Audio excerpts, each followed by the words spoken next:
Yes, and hello, I'm Dark Leon and this is Let's Play Phoenix Wright Ace Attorney.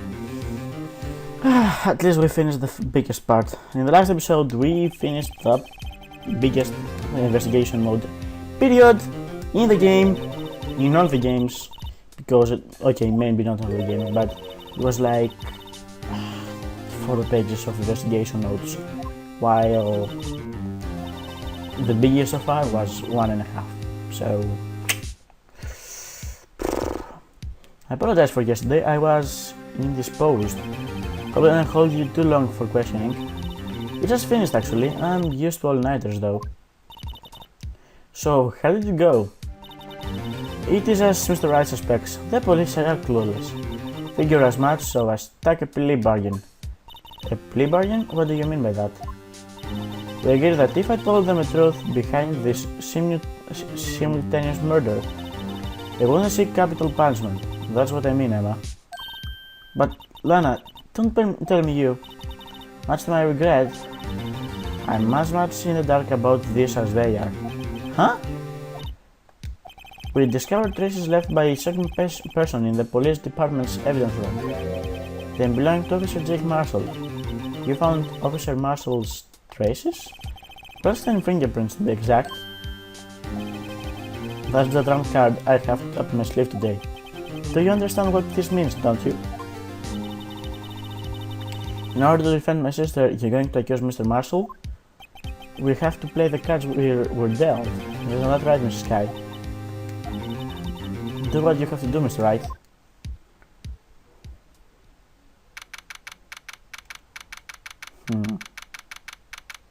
She's acting very strange. Court is now in session for the trial of Mrs. Lana Sky. Defense is ready, Your Honor. Prosecution is... I'm afraid you'll have to clarify. Takes 30 minutes by car to reach criminal affairs from the prosecutor's office. The victim, Bruce Goodwin, was slain at both places at the same time. But that's not physically possible, is it? What's more, I heard the victim from the evidence room just disappeared. And the body eventually reappeared in the trunk of Mrs. Edgeworth's car. Wow, this one is a messed up trial. One of my duties as prosecutor is to present impartial evidence. Today, I will present evidence relating to the murder of the police department. So doing, I believe the way in which we should proceed will reveal itself. Now, that's what sets Mr. Edgeworth apart. He sounds so on top of things, even though he doesn't know what's going on himself. And that's supposed to be an admirable trait? Well, it is a trait you also share, so you'll be the judge. Very well, let the trial resume. The day of the crime, what exactly transpired in the police department? Officers, you may call your first witness of the day to the stand. For its first witness, the prosecution calls the suspect of the murder that occurred at the police department. The suspect? You mean the so-called murderer? Cool boy. Things are getting wild from the get-go. Well, he's not our client, so we don't really care about him, but he doesn't look like the kind that would commit murder. I apologize. Will the witness please state his name and occupation? Yes, sir. I am Officer Mike Mickens, sorry. My occupation is that would be murderer, sir. That's not an occupation, that's what you're being accused of. So you're telling us you're a professional killer? Sir, it was me, sir. I'm the one who did it. That's the second time I hear someone say that. I'll never kill anyone again, sir. You've got to believe me, sir. Actually, what would you like to hear? I'm the one you call part of the younger generation, sir. A person whose actions an adult can't possibly comprehend. Please, Mr. Edgeworth, sir, help me, sir. Officer Mickens. Yes, sir? Give us your report of the crime. Consider that an order. Yes, sir, as you wish. After all, I am part of the generation, must be told what to do. You can't fault him for a lack of enthusiasm. I can fault him for too much enthusiasm. Crime report, sir. Although it's not my normal duty, I was assigned to guard the evidence room on that day. I spotted a suspicious man on the security screen and rushed into the room. I was only doing what I was trained to do, sir. I was suddenly attacked. I fought for my life, and then I did it. After that, I passed out until another officer smacked me awake.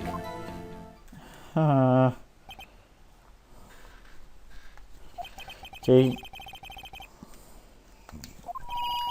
Do unto others before they do unto you. That's the Mickens family motto, sir. A very horrible motto if you ask me, but... Then you faint and a colleague helped you regain consciousness. Yes, sir, he knocked me upside the head, sir. Very well. The defense may begin its cross-examination.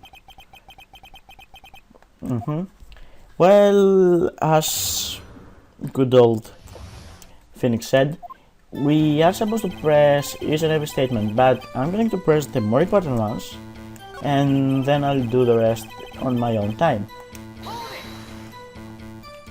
In order to enter the evidence room, you need an ID, am I correct?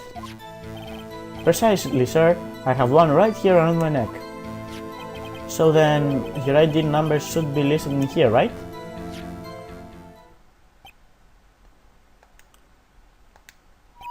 There it is, I found it! This is the one right here. Can you please read us the number? Yes, sir. That's my number, sir. I'm sorry I'm skipping the numbers, but I do not have 30 years. But the number... It's shown as being used twice. Please explain, witness. No real mystery, sir. The first time was when I relocated Blue Badger on the evidence room, and the second time when I went to go get him after everything settled down. I see. So it was during that second time then? Yes, sir. That was when I spotted the man on the security screen.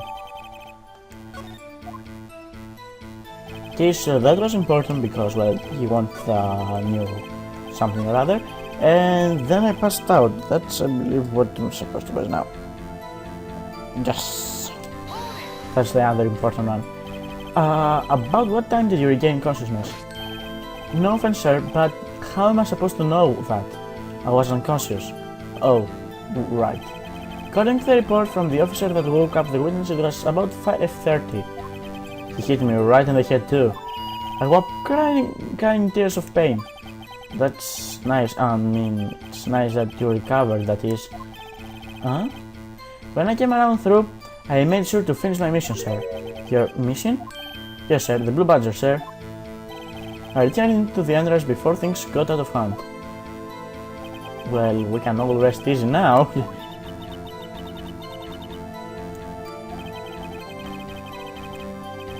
For starters, who was...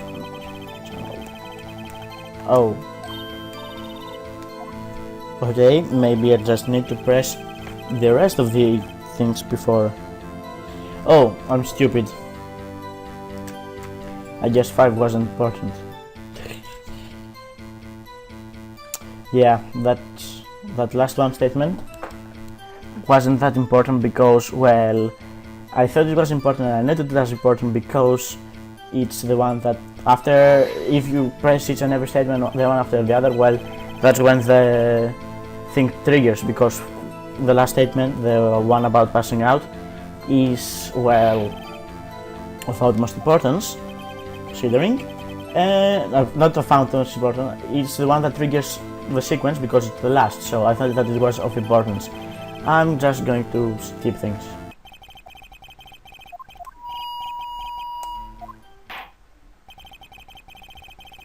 So, yep, that was about it.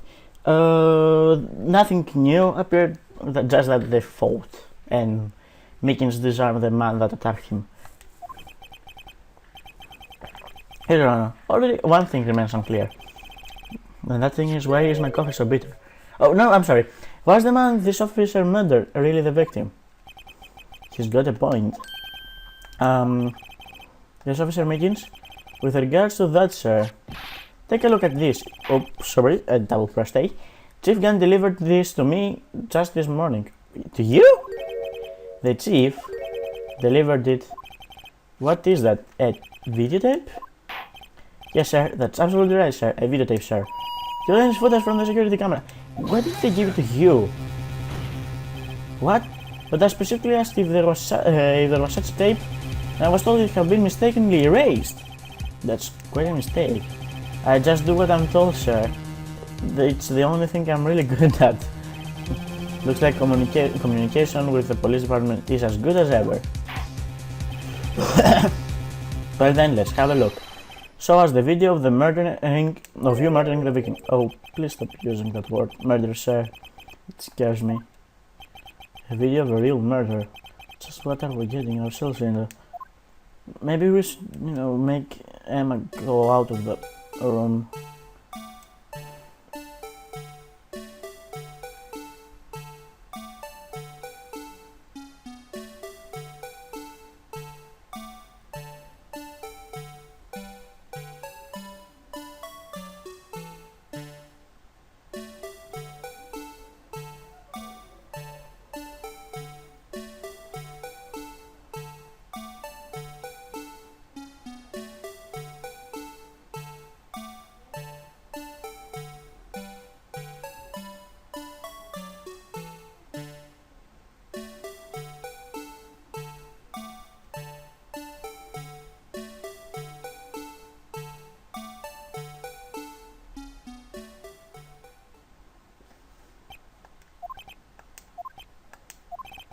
Well, I believe we all think the same thing.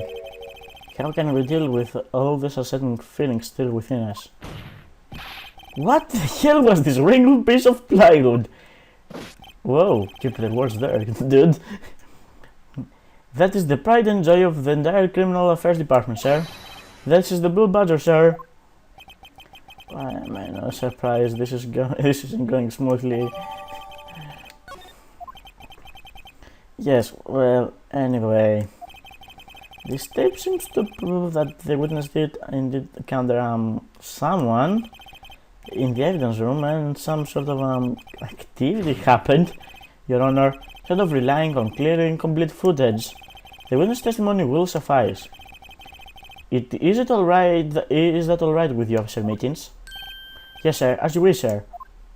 Well, the man did attack Meetings first, so his face can't be clearly seen in the video, but there's no question that the other man was Detective Goodman, sir. I mean, he opened the locker which required Detective Goodman's fingerprint to do. The locker he opened is unquestionably Detective Goodman's locker, sir. So it must have been him. No one else could have unlocked it. What's this about fingerprint? This detective has been given a locker equipped with a fingerprint activated lock. These locks ensure that each locker can only be opened by the detective it belongs to. Intriguing. That would mean the victim at the crime scene would have been Detective Goodman. Very well, the defense may begin its cross-examination. Now, I don't know where this cross-examination will lead, but everything begins with contradictions. That's where I have to start. Well, see you guys in a minute because I have to press everything again and nothing is of importance.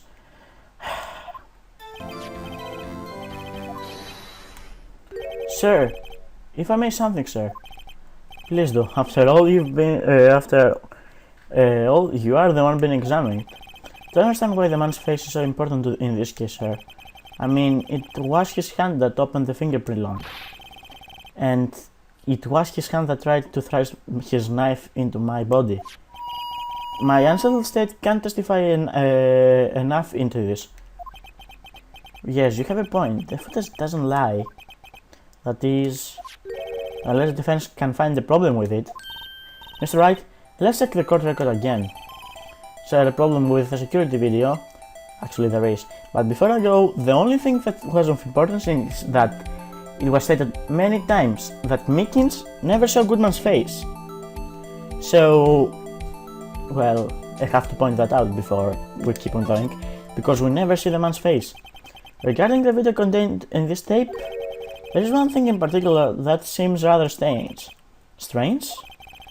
This contradiction leads to the possibility that the man may not be the Detective Goodman. What? This video contains such a contradiction? Interesting. Your Honor, I have a proposal. Yes, Mr. Edgeworth. Propose that we have the defense point out to us this alleged contradiction in this video. He would want me to point it out. Very well. Proposal accepted. Let us further inspect into this piece of evidence. I will now play the security tape. Mr. Wright, please show us the contradiction you speak of. I have to point out a problem in this video. This is the first time I've ever had to do that. You can do it, Mr. Wright. I'll set it up so that you can fast forward, rewind, or pause the video. Just take a good look at the and be sure to point out the right thing. I may need to pause the game for a little while. I'm sorry if this happens, but a lot of things are starting to pop out in my computer, and I'm not too happy about that. How did this guy ever become a police officer? Now then, Mr. Wright, please enlighten us. Where is this contradiction that indicates the man may not be Detective Goodman? Okay, stop, and pause. Okay, surprisingly the music doesn't stop when you pause. Well, with the nice button you can actually move around this thing, but you can also move around by clicking on stuff. Also, by clicking on the thing while it is paused, you can actually go frame by frame by frame by frame, which is actually something very useful, especially if you're editing videos, but that's actually something worthless. And well, let's start by pointing out contradictions, shall we? I believe the first contradiction is here, and the contradiction is actually the light. I'm sorry.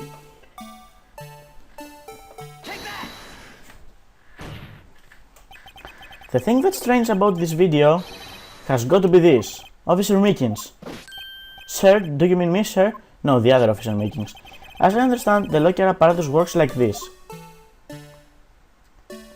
Stupid Blue Badger music. When you grab the handle, a sensor reads your fingerprint and if the print matches, register data, the light turns on, and the lock is released. According to my very limited experience, that's the way I understand it, sir.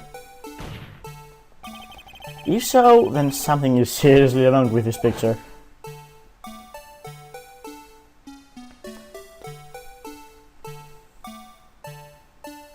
Well, quite frankly, the light shouldn't be shouldn't be on.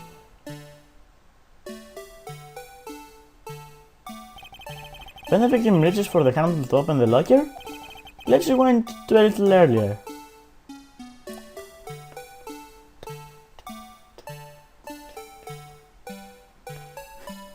Goodman is moonwalking.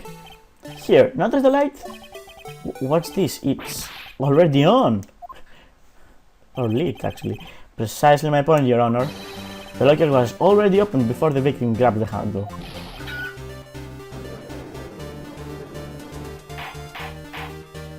Order! What's the meaning of this? It's very simple, Your Honor. The locker wasn't locked on the day of the crime. But the locker locks are controlled by electronic system. When the door is shut, the sensor is triggered, and the locker is automatically locked. Ah, I know, it must have broken down. Of course, I'm not an expert in this. That's not likely, Your Honor.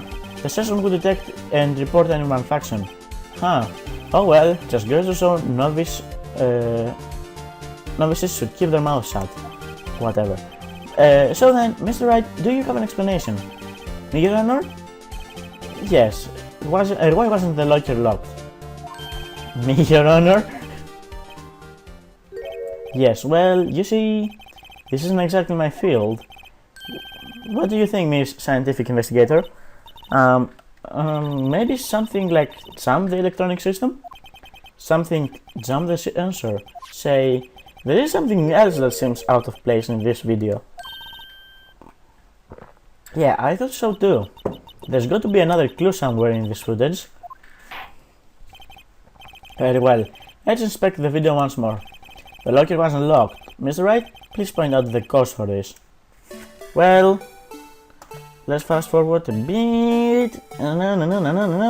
Yep, here we are. Let's pause a bit. Go backwards and yep, right there.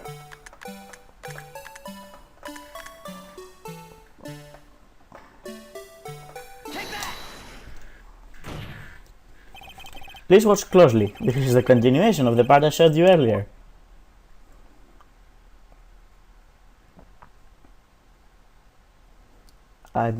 It's not my fault, I'm sorry.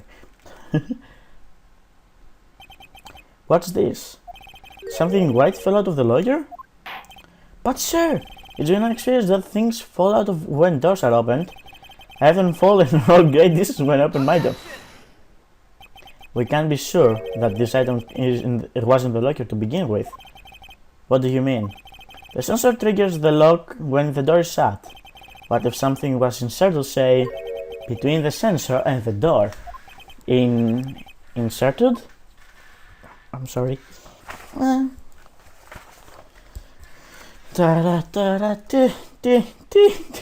That's very sticky actually. This white thing wasn't inside the locker. It was stuck between the door and the sensor. I also know, sir, it's like my tie. 2 out of 3 times it gets stuck in the door. That's like a lot of time. How does this happen? Instead of the door closing, my tie chokes me. But the object would have been extremely thin to fit in the door. Not only that, it would also have to block electrical currents. It would need to be an insulator. Yes, an insulator.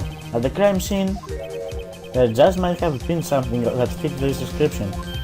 But sir, by insulator you don't mean... Think I finally got this figured out. Yep. Very well. Will the defense please present the relevant evidence? What was the insulator that was stuck in the locker door? Well, we did find an insulator. I found this near the locker, a thin rubber glove. But we can't be sure that the victim's locker... It wasn't the victim's locker. It has a tag that says SL9 incident. A video seems to depict the victim opening the locker. But this wasn't the case. The lamp attests to this. On the day of the crime, even I could have opened the locker. Is it not so, Officer Miggins? Sir? It would appear so, sir! Order! Order! Order! Sorry!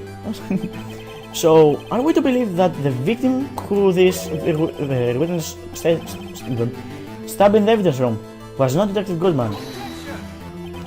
Do not be misled, Your Honor. What do you mean, Mr. Edgeworth? The defense has merely demonstrated the possibility and nothing more. The victim in the video was indeed Bruce Goodman. The prosecution will offer one more testimony to prove this. What? Officer Mickens, please